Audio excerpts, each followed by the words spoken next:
러시아랑 우크라이나가 전쟁 중이죠. 러시아가 이제 우크라이나를 침공했는데 예상과 다르게 우크라이나가 선방하면서 전쟁의 양상이 좀 변화하고 있습니다. 근데 장례 업계에 근무하는 사람이다 보니까 이걸 얘기를 좀 안 할 수가 없을 것 같아요. 전쟁이라는 게 사람이 죽고 이런 경우가 되게 많잖아요. 장례를 어떻게 치를까? 안타깝지만 어떻게 진행이 되고 있는지 이런 것들을 좀 알아보도록 하겠습니다. 전쟁 관련돼서 우리나라에서는 되게 검열을 많이 하기 때문에 그렇게 많이 전쟁 관련된 자료들이 많고 이러지가 않더라고요. 정말 좀 힘들었는데 어떻게 알아내가지고 도어 사이트 이런 데를 알아냈어요. 스너프 필름 있고 그런 데 갔더니 전쟁 관련된 그런 게 좀 있더라고요. 사실 전쟁에서는 어때요? 미사일 이런 걸로 사람이 죽고 보통 이러기 때문에 사실상 고인들의 상태가 많이 안 좋을 거 아니에요. 보시면 지금 전쟁 상황이라고 하거든요. 뭐 이런 식으로 전쟁이 진행이 되겠죠.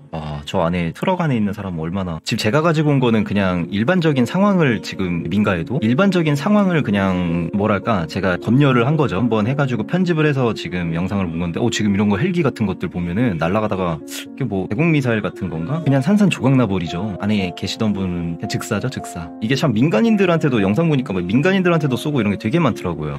탱크 안에서도 저 안에서도 뭐 사람 나오고 있고 막, 와, 이게 뭐 우크라이나가 됐든 이거는 좀 전쟁 범죄 이런 거 같은데 가만 보면은 총으로 막 후드로 때려, 사람을 때려. 그리고 도망가거든요. 도망간 다음에 앵글이 안 잡히다가 앵글이 잡히는데 그때 보면 쓰러져 있어. 총격 당한 것 같아요. 전쟁 범죄, 뭐 쟤네들이 군인인지 뭔지는 모르겠지만 어찌됐든 이런 상황들이 좀 지속되고 있습니다. 수많은 사상자가 발생을 하고 전쟁이 지나가고 이렇게 되니까 다크웹을 방문을 해가지고 뭐 사진들이나 이런 것들 검열할 거는 검열하고 영상들은 검열하고 모자이크 할 수 있는 건 또 모자이크를 좀 해가지고 왔어요.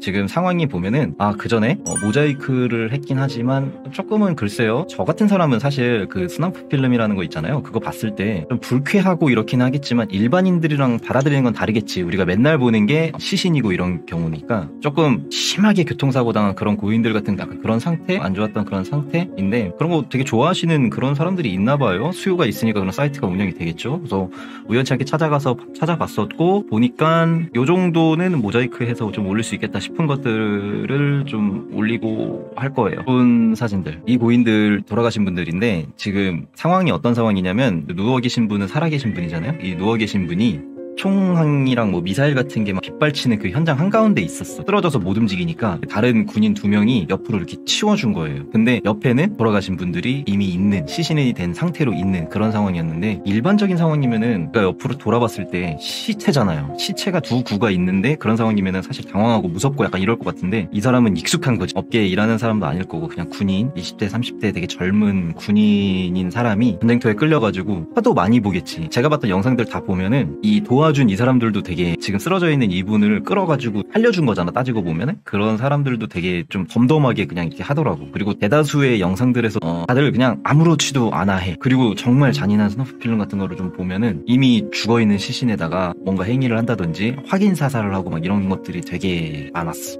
지금 이렇게 보면 이런 식으로 이런 분들은 그나마 좀 형태가 온전히 있고 장례 치르려면 장례는 치르겠지만 뭐 전쟁터에서 장례를 치른다는 건 사실 뭐 그냥 든지 이렇게 하겠죠. 우크라이나 청년이라고 하는데 21살이고 되게 젊고 잘생겼어. 젊은 친구가 전쟁터에 가가지고 고인이 돼서 돌아온 거야. 시신 없이 이렇게 진행을 하는 걸로 알고 있어요. 이런 식으로 치르는 게 사실 장례잖아요. 전쟁터에서는 어떻게 하냐, 그냥 시신 수습해가지고 이 안에다 넣어서 그냥 다 매장하는 것 같아. 막 검색하면은 막 이런 것들이 많이 나와. 사실 거의 대부분이 우크라이나 관련된 이런 게 많더라고. 왜냐면은 러시아가 우크라이나를 침공을 한 거기 때문에 제가 봤던 영상들에서도 러시아 군인들은 좀 되게 과격하고 이런 경우가 좀 많았어요. 그 이미 돌아가신 시신에 대해서, 고인에 대해서 확인 사살을 하는 그런 게 있었는데 정말 행위가, 돌아가신 분이에요. 이미 숨을 안 쉬는 분인데 걷다 대고 뭐 흉기를 이용해서 눈이라든지, 와, 그런 영상을 보고 이게 사람인가 싶은 생각이 좀 들더라고. 근데 그 군인들도 사실 따지고 보면은 국가에서 그냥 보내가지고 끌려온 거잖아요. 끌려온 건데 모르겠어. 사람이 거기에 있으면서 변하는 건지, 원래 러시아 자체가 되게 빡센 사람들이 많아서 그러는 건지. 근데 분명히 러시아 어디에도 가기 싫어가지고 막 그런 청년들이 분명히 있을 거란 말이죠. 러시아 청년들도 지금 동원령 때문에 막 도망가고 밀항해가지고 30만 명이 탈출했다고 하는데 우리나라에까지도 막 들어오고 그런 경우가 있다니까? 이거 보면 러시아에서 입항했다는 거죠. 요트 타고 그냥 우리나라 포항으로 막 건너오고 막 이래가지고 그냥 밀항하는 거예요. 밀착 감시. 어떤 식으로 될까? 막 이런데 두 명 입국 불허예요. 열흘째 계류라는 거. 계류라는 거는 이제 그냥 기다린다. 여기에 대기한다. 뭐 이런 느낌인데 지금 20, 30대 대부분 20, 30대라고 하잖아. 지금 끌려가가지고 지금 여기에 와 있는 상황인데 나라도 그럴 거 그렇게 저 마음은 이해가 돼요. 사실 나라도 아니지 난 가서 명예롭게 죽고 싶다라는 생각을 해. 죽음에 대해서 되게 무던해지거든요. 이쪽 업계에 근무하는 사람들이 우울증으로 인해서 극단적인 선택을 하는 경우가 엄청 많다고 하더라고요.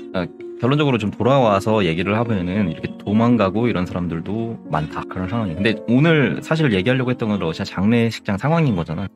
지금 상황은 이런 상황이고 처참한 상황인데 궁금한 거야. 이 많은 고인들을 다 처리하고 이 사람들은 장례 지도사일까? 아니겠지. 그냥 군인이겠지. 그럼 장례 지도사는 어떨까? 뭘 할까? 그래서 하는 김에 한번 러시아의 장례 문화에 대해서도 좀 한번 알아보죠. 자, 보면 러시아 장례 지도사 이게 맞는지 모르겠는데 러시아 장례 지도사 의식 대리인 이거 지금 구글 번역기 돌려가지고 이렇게 나오는데 의식 대리인이라 그래가지고 9만에서 25만 루블을 번다는데 보통 이런 경우면 낮은 거 최저로 좀 봐줘야 될 분이 있지.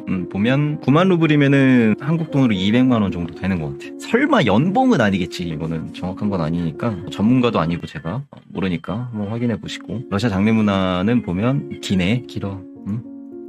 첫 번째 일반적으로 무종교. 그다음에 두 번째 사망진단서 첨부해서 장의업계에 신고해가지고 진행을 한다. 우리랑 비슷하죠? 평균 비용은 250루블. 다 포함돼서 250루블. 말이 되나? 장의 요금이 평균적으로 250루블이라고 하거든요. 그리고 러시아 이 넓은 땅덩어리에서도 화장을 한다 그러네. 고르바초프 장례식 보면은 추모행렬 우리랑 좀 비슷한 느낌이죠. 전 대통령이고 하니까 이렇게 했겠지. 보면 영정사진 들고 있고 약간 우리랑 여기 다르네. 이 완장 색깔이 약간 다르네. 완장 보통 우리나라 요런 거 쓰잖아요. 아니면 여기 노란색으로 된 거 요런 거 좀 쓰고 보통 이런 식이죠. 우리나라 완장은. 얘네는 이게 빨간색에다가 검정색 한 줄 이렇게 돼 있네요. 완장. 보면 이런 식이잖아. 보통 요렇게. 우리랑 약간 이건 달라요. 우리는 수의를 입혀놓은 상태에서 이렇게 하는데 여기는 관에다가 이렇게 모셔놓고 정장 차림이겠죠? 우리는 이제 분향소를 차려가지고 이렇게 하는데 여기는 고인을 관에다 모신 상태에서 바로 앞에다 헌화하고 짧게 묵념을 한다든지 이런 식으로 보통 진행을 하는 것 같아요. 이런 게 좀 차이가 있을 수 있어. 근데 250루블이면요. 근데 250루블이면 우리나라 돈으로 환산하면 5,600원 정도 되는데 이거면은 우리나라에서는 뭐 살 수 있냐면은 요거 하나 사요. 요거 하나. 참고로 틈새로 좀 알려드리면은 지금 여기 나와 있는데 자 완장을 보면 두 줄이나 한 줄로 표시된 것이 있는데 간단하게 생각하면은 저희는 보통 그냥 두 줄은 아드님, 한 줄은 사위님, 없는 거 그냥 손주 이런 식으로 해서 하면 된다라고 알고 계시면 되고 옛날에는 이런 식으로 했지. 옛날 우리나라 상복은 사실 이런 거였어. 옛날에 요런 거 좀 입고 이랬었죠. 지금 그래서 우리가 완장을 차는 게 의미가 이 상복 입는 거를 대신하는 거예요. 그래서 또 틈새로 좀 알려드리면 1일차 때 빈소 차리죠. 그리고 2일차 때 입관을 하고 나서 저 완장을 차는 겁니다. 상복이라고 하는 거 요즘에 다 양복을 입잖아요. 양복을 다 첫날 그냥 입으시고 둘째 날에 입관하고 나서 저 완장을 참으로써 조문 오시는 분들이 상주님이 누군지 알 수 있도록 하는 거예요. 이 완장 차고 계신 분들이 이제 상주님이나 친척분들이시구나라고 생각해 주시면 됩니다. 자, 다시 돌아와서 그러면은 과연 미국은 어떨까? 왜 유튜브 같은 데 보면은 영화나 뭐 뉴스 같은 거 보면은 뭐야 찾다 보니까 뭐 이런 것도 있네? 이렇게 신나게 한다고? 문화마다 또 다 다른 거예요. 엄청 흥겹게 보내주네. 이거 관짝소년단이라 그래서 한때 유행했던 밈이죠. 고인을 축복하면서 즐겁게 가라는 의미로 하는 것 같기도 해요. 자, 어찌됐든 계속 얘기해가지고 미국 장례는 그럼 어떨까? 영상들이 있는데 이거는 비슷해. 리무진 우리나라도 리무진 이런 거 타거든요. 어쨌든 우리 영화 같은 거 보면 미국 장례 치른다 그러면은 막 그 수많은 사람들이 있고 거기서 결혼식도 그러잖아. 막 아버지가 이렇게 편지 같은 거 쭉 읽고 약간 그런 식으로 진행되잖아. 장례 하면은 약간 좀 이런 분들 생각나죠. 옛날 장의사 기믹으로 했었던. 근데 이제 궁금한 게 또 생긴 거야. 미국 장례 지도사는 그러면은 얼마나 돈을 벌까? 연봉이 얼마나 될까? 미국은 보면 이게 이제 영어로 장의사 약간 이런 거지. 그 취업 사이트에서 좀 찾아본 건데 곱하기 1000 하면 최저로 잡았을 때 53,000달러 쳐도 7,500이네. 이게 평균이고 최저라는 거잖아. 그러면 보통 기본이라고 생각하면 되거든요. 여기 추가로 뭐 더 들어가는 거나 더 벌게 되는 것들이 당연히 생길 거고 훨씬 더 높게 하시는 분들도 있을 거고 분명히 이런 거 보면은 미국이 역시는 역신가 싶은 생각이 드네요. 근데 그거 아세요? 미국은 평균 연봉이 한 6,000 시작이라고 합니다.